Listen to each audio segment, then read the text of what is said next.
Bonjour tout le monde. La capsule que vous vous apprêtez à visionner fait partie d'une série de séances condensées en économétrie universitaire. Notre but est de repasser ensemble l'ensemble des concepts et des notions essentielles à votre réussite du cours d'économétrie universitaire. Si vous êtes intéressé par des notions et des concepts plus particuliers, n'hésitez pas à aller voir dans la description du vidéo. Vous allez pouvoir trouver l'ensemble des concepts abordés dans la séance, en plus des chronomètres pour y accéder plus rapidement. Si cette vidéo-ci vous aide dans votre apprentissage de l'économétrie, pensez à laisser un like sur la vidéo. Et sinon, je vous souhaite une bonne étude et une bonne réussite en économétrie. Promenade dans un parc. Bonjour tout le monde. Dans cette capsule-ci, on va s'intéresser ensemble à notre deuxième séance en économétrie universitaire. Donc, félicitations si vous avez passé à travers la première séance et que vous avez eu envie de vous diriger vers la séance 2. Ensemble, dans cette séance-ci, donc, on va s'intéresser à notre chapitre 2, à notre deuxième chapitre d'introduction en économétrie universitaire. Et plus particulièrement, on va commencer notre étude de la régression linéaire simple. Donc, on va avoir plus qu'une séance ensemble où on va discuter de cette régression linéaire simple-là, parce que c'est vraiment le pain et le beurre de l'économiste. Donc, si vous êtes capable de bien comprendre la régression linéaire simple, le reste du cours va vous sembler une promenade dans un parc. Donc, c'est bien important de tout de suite asseoir des bonnes bases sur la régression linéaire simple. Donc, qu'est-ce qu'on va voir dans cette séance-ci? On va voir ensemble cinq grands thèmes. Donc, d'abord, on va commencer par regarder la structure d'une régression linéaire. On va associer un petit peu de vocabulaire à cette régression linéaire-là pour qu'on soit capable d'en discuter et d'être constant dans la façon dont on en discute. On va discuter des hypothèses de Gauss-Markov. On va discuter ensuite de l'estimation de ma régression linéaire par les moindres carrés ordinaires. Et on va terminer notre étude par une étude du coefficient de détermination. Donc, si différentes parties de cette vidéo-là vous intéressent plus que d'autres, je vous invite à aller voir dans la description du vidéo. Les chronomètres pour chaque partie vont être placés dans la description. Donc, vous allez pouvoir sauter d'une partie à l'autre selon ce que vous avez envie de voir dans cette séance-ci. Donc, commençons par le début, c'est-à-dire la forme de la régression linéaire simple. Donc, comme on l'a vu dans la première séance, tout au long de notre cours, on va travailler ensemble avec une équation. Une équation qui va être intuitive et qui va nous permettre de bien comprendre ici ce qu'est une régression linéaire. Et notre équation, c'est la suivante. Donc, j'essaie de prédire le salaire en fonction de l'éducation. Et vous voyez ici que la fonction entre le salaire et l'éducation, c'est une fonction linéaire. Une fonction linéaire ax plus b. Donc j'ai bêta 0 ici qui représente une constante, j'ai bêta 1 qui représente l'effet marginal de l'éducation, et j'ai ensuite un terme d'erreur parce que, bon, clairement, le salaire ne peut pas juste être prédit avec l'éducation. Et graphiquement, à quoi est-ce que ça ressemble une régression linéaire? Bien, ça ressemble à la chose suivante. J'ai un graphique ici dans mon coin gauche, et dans ce graphique-là, j'ai une dizaine d'observations. Donc, j'ai une dizaine de points verts dans mon graphique, et chaque point vert ici représente un individu. Donc, pour chaque individu, j'observe un niveau d'éducation et un niveau de salaire. Par exemple, mon individu ici, mon individu 1, a une année d'éducation postsecondaire et reçoit un salaire hebdomadaire d'environ 300 dollars. Et donc, je sais que j'ai cet individu-là. Et j'ai une dizaine d'individus comme ça. Et moi, mon but, c'est de placer la meilleure droite linéaire à travers ce nuage de points-là pour expliquer la relation entre les années postsecondaires, donc l'éducation, et le salaire. La question qu'on va se poser ensemble, c'est comment est-ce qu'on doit tracer cette droite-là. Et c'est vraiment le sujet, en fait, de notre séance d'aujourd'hui. Comment est-ce que je trace la meilleure droite à travers ce nuage de points-là? Donc, quelle est la valeur de bêta 0? Quelle est la valeur de bêta 0? Et quelle est la valeur de bêta 1? Donc ici, toutes nos régressions linéaires vont avoir la forme suivante. Donc une forme généralisée. Y va être ma variable d'intérêt, donc une variable dépendante, celle qu'on va vouloir expliquer. Donc ici, mon Y, c'est le salaire. J'essaie d'expliquer le salaire en fonction de l'éducation, qui va être ma variable indépendante. Éventuellement, on va mettre plusieurs variables indépendantes. Mais pour l'instant, on va travailler avec juste une variable indépendante. Donc ici, l'éducation, dans ma régression précédente, va être ma variable indépendante avec laquelle je vais essayer d'expliquer ma variable dépendante. Bêta 1 ici est une constante. Donc, qu'est-ce qu'elle me dit dans ma droite linéaire? Elle me dit que si le niveau d'éducation est égal à 0, quel devrait être le niveau de salaire d'un individu?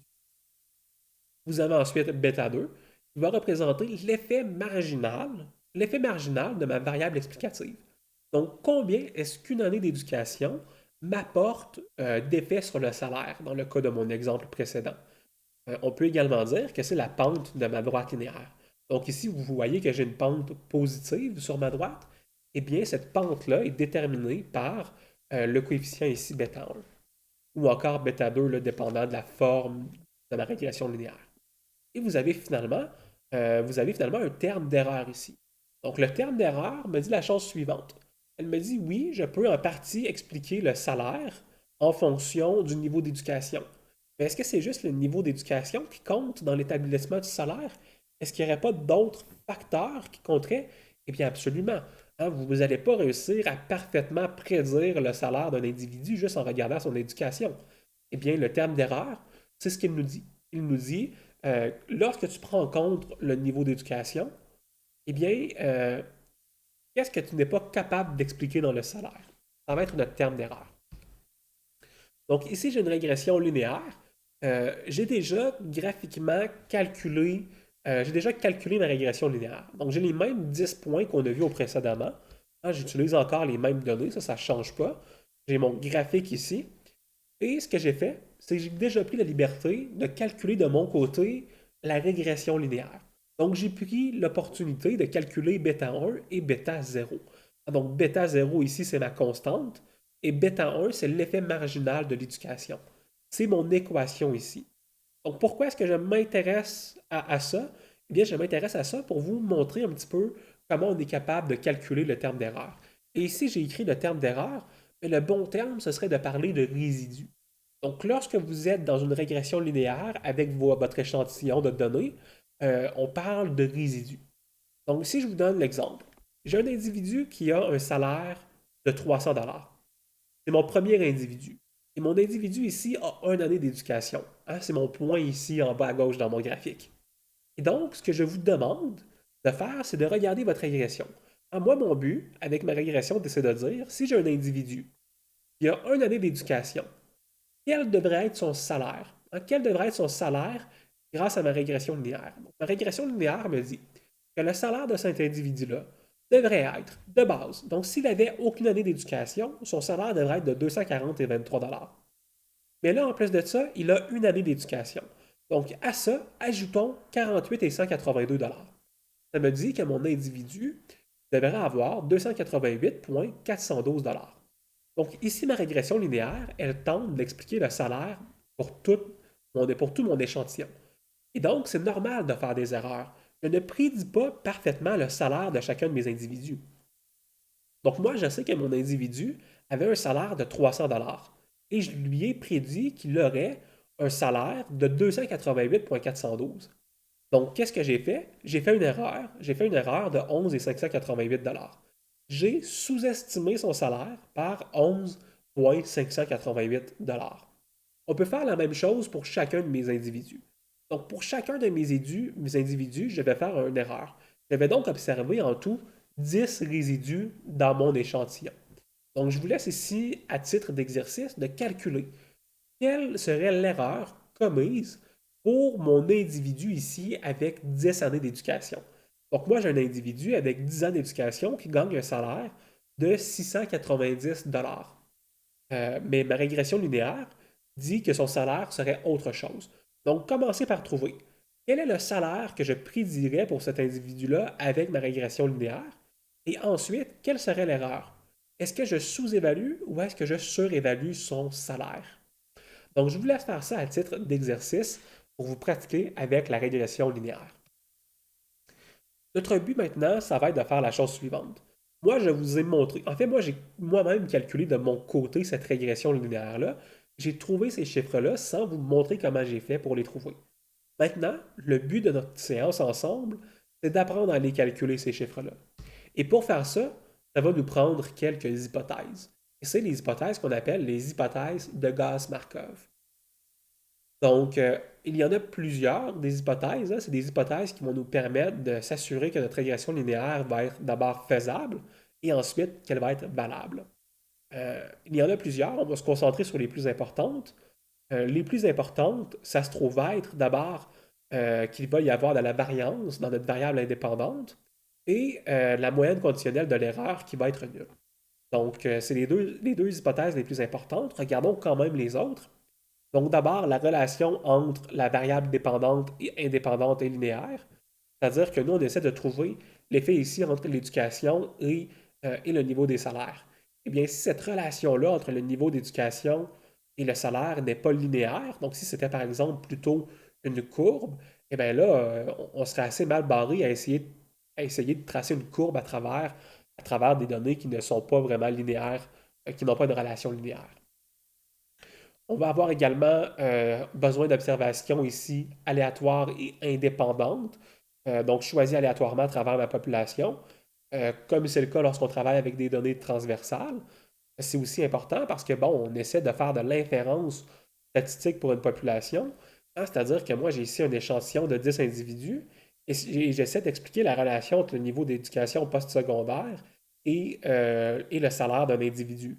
Eh bien, c'est important que ces 10 données-là soient représentatifs de ma population, hein. Donc, clairement, j'ai besoin de respecter une certaine relation aléatoire entre mon échantillon et les données de ma population. J'ai besoin que la variance de mes variables explicatives, de mes variables indépendantes soit nulle. On va voir pourquoi. Soit non nulle, pardon, on va voir pourquoi. Euh, on va voir également l'importance de la moyenne conditionnelle de l'erreur qui doit également être nulle. Et finalement, on va avoir une condition d'homocédasticité à laquelle on va revenir dans les prochaines capsules. Donc, pour l'instant, ne vous concentrez pas sur cette hypothèse de Gauss-Markov-là. Donc, commençons par la variance non nulle. Moi, je vous ai dit, et ça c'est mon hypothèse 3 dans mes hypothèses de Gauss-Markov, moi je vous ai dit que j'essaie de retrouver la relation entre le niveau d'éducation postsecondaire et le salaire hebdomadaire d'un individu. Donc, j'essaie de voir, est-ce qu'un individu plus éduqué devrait avoir un meilleur salaire ou est-ce qu'il devrait avoir un salaire plus faible, hein? C'est quelque chose qui m'intéresse dans ma régression linéaire. Le problème, c'est qu'ici, j'ai par exemple un échantillon où tous mes individus ont seulement 5 années d'études postsecondaires. Donc, comment est-ce que je fais, moi, pour savoir si le salaire d'un individu devrait augmenter lorsqu'il a plus d'années d'éducation ou si son salaire devrait diminuer lorsqu'il en a moins? La réponse, c'est je peux tout simplement pas déterminer cette relation-là. Donc, pour être capable de calculer l'effet linéaire entre les années d'éducation postsecondaire et le salaire hebdomadaire, j'ai besoin d'avoir une variance dans ma variable indépendante. J'ai également besoin d'une espérance conditionnelle nulle. Qu'est-ce que ça veut dire, ça, l'espérance conditionnelle nulle? Eh bien, ça veut dire la chose suivante. Reprenons notre exemple initial. Je cherche la régression linéaire, je cherche le lien entre le salaire et le niveau de l'éducation et le niveau de l'éducation. Et moi, je vous dis qu'on a trouvé cette droite-là, mais imaginons pour un instant que lorsque le niveau d'éducation est très élevé, je fais des erreurs. C'est-à-dire que lorsque le niveau d'éducation est très élevé, je sous-estime systématiquement, ou même je surestime systématiquement l'effet du niveau d'éducation. C'est-à-dire qu'une personne plus éduquée possède un meilleur réseau de contacts, hein. Donc, vous êtes allé à l'université, vous vous avez fait des amis, vous avez fait des stages auprès de certaines entreprises. Vous avez donc un excellent niveau de contact qui va vous permettre d'aller toucher un meilleur salaire à votre sortie de l'université, à votre sortie de votre diplôme, à la fin de votre éducation. Et donc, est-ce que j'ai vraiment trouvé, moi, l'effet de l'éducation sur le salaire? Eh bien, la réponse, c'est non. J'ai attribué à l'éducation de la valeur qui ne lui appartenait pas. J'ai attribué à l'éducation une plus-value qui appartenait plutôt au réseau de contact. Donc, je dois faire l'hypothèse suivante. Je dois faire l'hypothèse que le niveau du réseau de contact est environ le même pour tout le monde, indépendamment du niveau d'éducation. Donc, c'est l'hypothèse qui va me permettre de dire que je suis certain que lorsque j'ai fait ma régression linéaire, ce que je suis en train de compter, c'est uniquement les effets de l'éducation et pas l'effet de d'autres variables qui seraient corrélées avec le niveau d'éducation. Et le problème avec l'espérance conditionnelle nulle, c'est que je ne l'observais pas. Moi, j'ai des données juste sur le niveau d'éducation. Donc, je ne sais pas, moi, si le niveau de réseau de contact est lié au niveau d'éducation. Et donc, j'ai fait l'hypothèse au début. Je dis, je n'ai pas de variable comme ça là, dans le champ gauche qui serait liée à la variable indépendante que j'ai choisie pour ma régression linéaire simple. Vous allez voir que ça va être important également lorsqu'on va vouloir calculer nos coefficients et on va avoir l'occasion de revenir à l'importance mathématique de cette hypothèse-là. Et donc maintenant, tombons dans le cœur et l'âme de ce qu'on veut faire aujourd'hui, c'est-à-dire j'ai une régression linéaire et je cherche à trouver quel est le paramètre de bêta 0 et quel est le paramètre de bêta 1. Donc bêta 1 ici, l'effet marginal d'une année d'éducation, et bêta 0 euh, qui est tout simplement l'effet du salaire, l'effet de l'éducation sur le salaire lorsque l'éducation est égale à 0. Donc, comment est-ce qu'on va faire pour trouver ça? Eh bien, on a fait des hypothèses cruciales ensemble. Donc, mathématiquement, on s'est dit que l'espérance conditionnelle de l'erreur devait être nulle. Donc, l'espérance de l'erreur, sachant x, est égale à 0. C'est-à-dire que lorsque le niveau d'éducation est très élevé, en moyenne, je ne devrais pas sous-estimer ou surestimer le niveau d'éducation. Et ça implique deux choses. Bien d'abord, ça implique que l'espérance de l'erreur en général est nulle. Hein, on aurait un gros problème si notre modèle, systématiquement, on se trompait. Donc, si systématiquement, par exemple, lorsque j'essaie d'évaluer l'effet de l'éducation sur le salaire, si systématiquement je me trompais de 10 donc si j'étais toujours 10 en dessous du vrai niveau de salaire, eh bien, j'aurais juste à changer ma constante bêta 0, lui ajouter 10 et j'aurais plus de problème d'erreur. Donc, forcément, en moyenne, mon erreur devrait être nulle. Ça, c'est ma première relation. Ensuite, la deuxième relation, eh bien, qui découle une fois de plus du fait que l'espérance de l'erreur, sachant ma variable indépendante est nulle, ça implique que j'ai aucune covariance entre l'erreur et la variable indépendante. Hein, donc, si j'ai un grand niveau d'éducation, eh bien, je ne suis pas plus propice à faire des erreurs que si j'avais un faible niveau d'éducation. Donc, il n'y a pas de covariance entre mon niveau d'erreur, donc les résidus de mon équation, et ma variable indépendante. Ça implique donc que l'espérance de x, ma variable indépendante, multipliée par le terme d'erreur, devrait être égale à 0. Et mathématiquement, on est capable ici de définir l'erreur. Donc ici, on veut calculer l'espérance de l'erreur, qui est égale à 0, et on veut calculer l'espérance de ma variable indépendante fois l'erreur est égale à 0. Donc mathématiquement, définissons-la notre erreur. Donc mon erreur, mathématiquement, est égale à la variable qu'on observe, y1, moins la variable qu'on aurait prédite.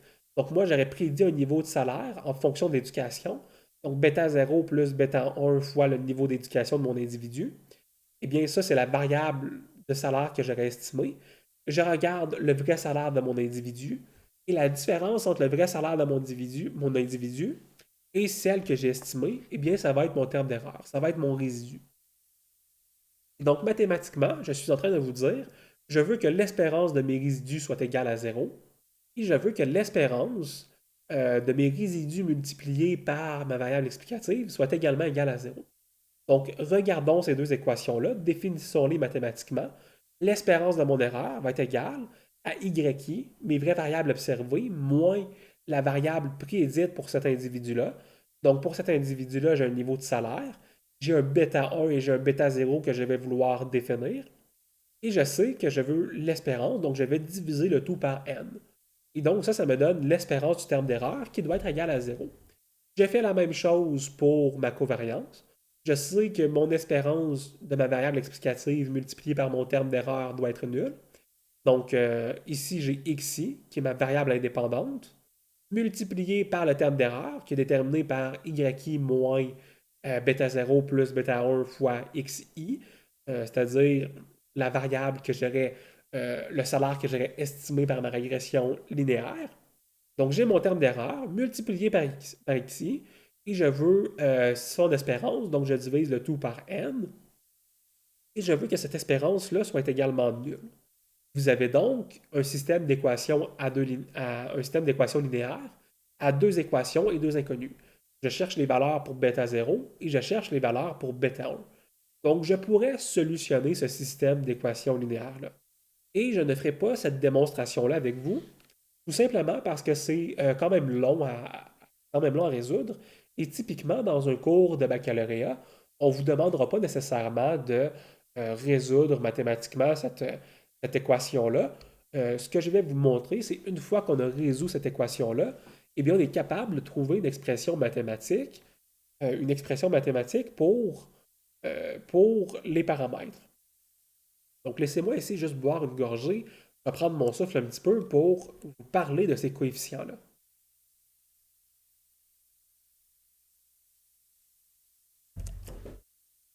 Excellent.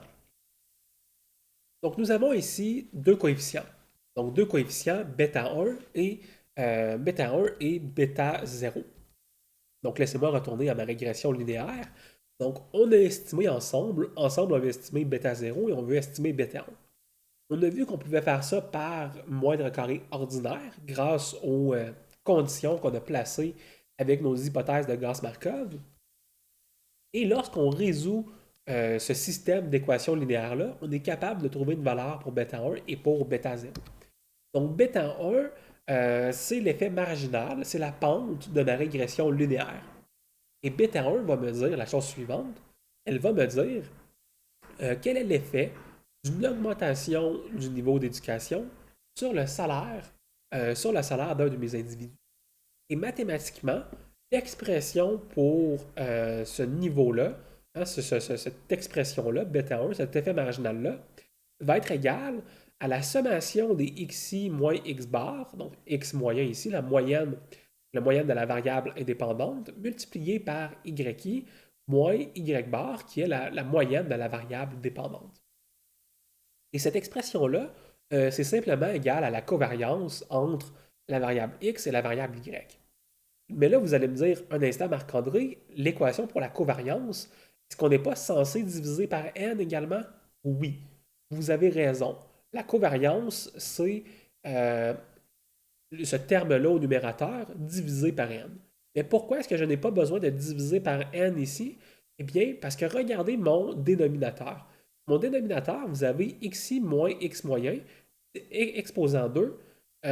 Et ça, c'est votre variance de x. Et là, vous allez me dire, mais Marc-André, attends encore un instant, la variance de x, c'est divisé par n. Vous avez absolument raison. Mais si je divise par n au numérateur et que je divise par n au dénominateur, eh bien, ces deux divisions-là vont s'annuler. Donc, au final, bêta 1, ce n'est rien de plus que la covariance entre xy et la variance de x. On va voir ensemble pourquoi, on va voir ensemble un petit peu plus en profondeur là, ce paramètre bêta 1-là. Mais déjà, on a ici des intuitions qui sont importantes. D'abord, si on n'a aucune variance dans le terme de x, on a déjà vu ensemble que si on n'a aucune variance dans le terme de x, on n'est pas capable de définir bêta 1. Hein, c'était le cas suivant. Si j'ai aucune variance dans ma variable indépendante, eh bien, je ne suis pas capable de déterminer la valeur de bêta 1. Donc, ça fait beaucoup de sens. Si la variance de x est égale à 0, il n'existe pas de valeur pour bêta 1. Le deuxième point important, eh bien, c'est la covariance entre x et y. Moi, j'essaie de regarder quel devrait être l'effet d'une variation de x sur y. Et si je vous dis, ça n'existe pas de covariance entre x et y, je vous dis qu'il n'existe pas de lien entre la variable indépendante et la variable dépendante. Eh bien, à ce moment-là, sans surprise, bêta 1 est égal à 0. C'est-à-dire que peu importe comment le niveau d'éducation change, ça va avoir à ce moment-là aucun effet sur le salaire des deux variables si les deux variables ne sont pas liées. Une fois que vous avez trouvé bêta 1, vous êtes capable de trouver bêta 0. Donc, c'est-à-dire que vous avez un salaire moyen. Donc, en moyenne, les gens gagnent, par exemple, 500 $ par semaine. En moyenne, le niveau d'éducation est égal à, par exemple, 6 années d'études postsecondaires, eh bien là, vous devriez être capable de déterminer, une fois qu'on enlève les gens moyens, eh bien, quelle devrait être la base, l'intercept de votre régression linéaire. Excellent. Et donc, je veux vous montrer comment on est capable de mathématiquement calculer maintenant cette régression linéaire-là grâce à une démonstration mathématique. Donc, on a vu ensemble notre définition pour bêta 1 et bêta 0. Appliquons-la pour bêta 1.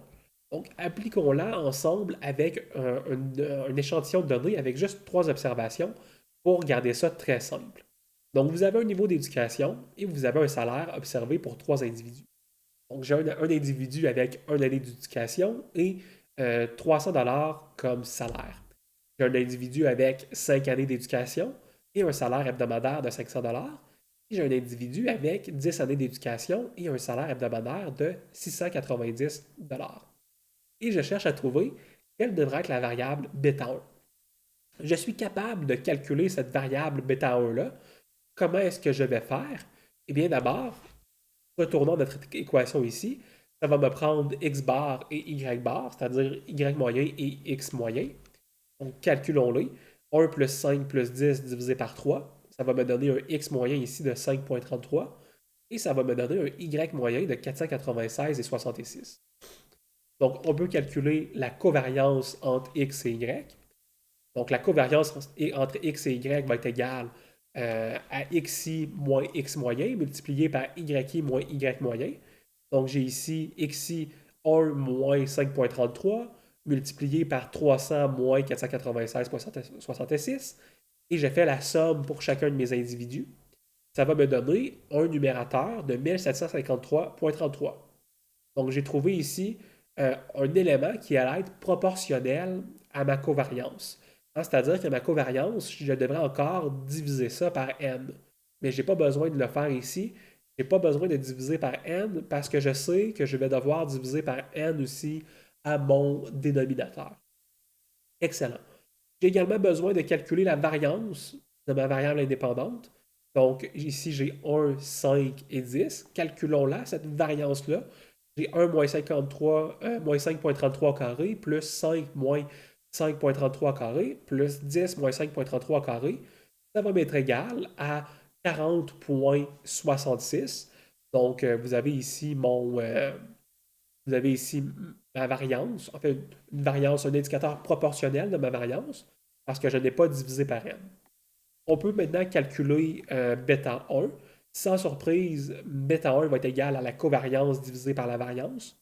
Et donc, bêta 1 devrait être égal ici à environ 43,12, ce qui est effectivement le résultat que j'obtiens lorsque je le fais mathématiquement avec mon ordinateur. Donc, vous voyez qu'on a été capable mathématiquement de calculer comme ça euh, bêta 1 simplement avec nos données. Naturellement, lorsque vous avez plusieurs données, lorsque vous avez 10, 15, 20, 30, 50, 100 données dans votre échantillon, vous n'allez pas le faire comme ça à la main. Vous allez le faire en utilisant un ordinateur. Mais c'est pour vous donner un sens d'où elle provient, cette formule-là. Donc maintenant, vous seriez capable de vous-même calculer essentiellement bêta 1 et bêta 0 pour calculer vous-même bêta 1 et bêta 0 pour une régression linéaire à la main si vous vouliez le faire à la main. Et finalement, on a un dernier concept qu'on veut voir dans notre séance d'aujourd'hui, et c'est la question de la qualité de la régression.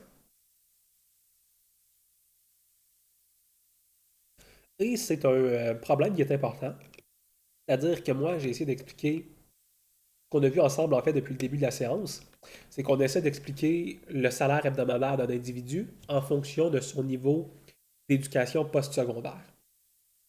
Donc moi, j'ai tout fait correctement. J'ai trouvé une droite linéaire. J'ai trouvé des paramètres pour bêta 1, j'ai trouvé un paramètre pour bêta 0. Et maintenant, je me pose la question fondamentale. Est-ce qu'elle est bonne, cette droite-là? Est-ce qu'elle explique bien le salaire de mon individu? À vue de nez, on aurait dit que oui. Donc moi, quand je regarde ça à vue de nez, il semblerait qu'on ait une bonne représentation. Pourquoi est-ce que j'ai l'impression d'avoir une bonne représentation? Parce que quand je regarde ma droite ici, j'ai l'impression que je suis toujours vraiment très proche du vrai salaire hebdomadaire. Donc, quand je regarde, par exemple, un individu qui a 4 années d'éducation, ma droite linéaire me prédit un salaire ici sur ma droite en noir, et la vraie valeur que j'observe dans mon échantillon est juste un tout petit peu plus faible. Donc, vous savez quoi, quand je regarde ça, je me dis, waouh, j'ai vraiment une belle représentation ici entre l'effet du nombre d'années d'éducation postsecondaire et le salaire hebdomadaire. Mais y aller à vue de nez, c'est pas très précis. On va vouloir y aller de façon un petit peu plus mathématique. Et cette façon mathématique-là de procéder, ça va être avec ce qu'on appelle le coefficient de détermination. Mais avant de calculer le coefficient de détermination, regardons ensemble certaines mesures de notre calcul. Donc, vous allez avoir trois mesures qui sont très importantes, c'est-à-dire la somme des carrés totaux. Vous allez avoir la somme des carrés des résidus et la somme des carrés expliqués.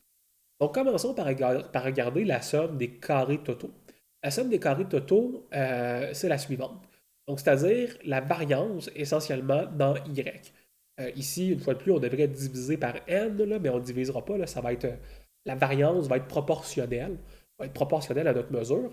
Et ce qu'on fait, c'est qu'on regarde comment est-ce que chacune de mes variables y se compare par rapport à la moyenne.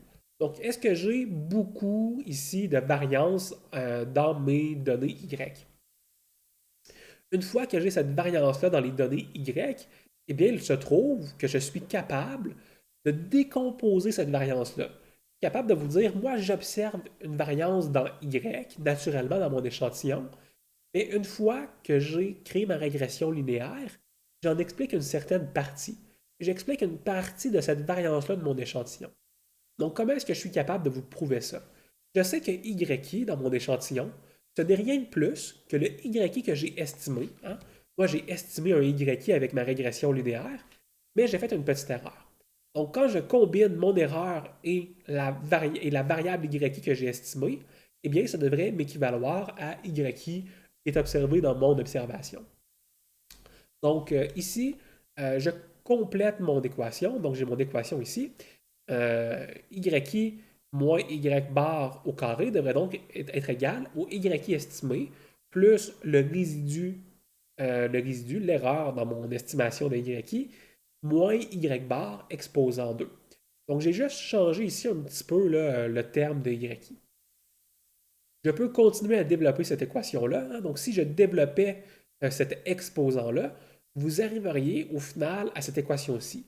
Je serais capable de vous dire que la variance dans mes données YI, les variances dans ma variable dépendante, la variance dans le salaire de mes individus est expliquée d'une part par mon explication est expliqué d'une part par mon explication de la régression, ma régression linéaire YI, le somme des carrés expliqués, et d'autre part par les carrés des résidus.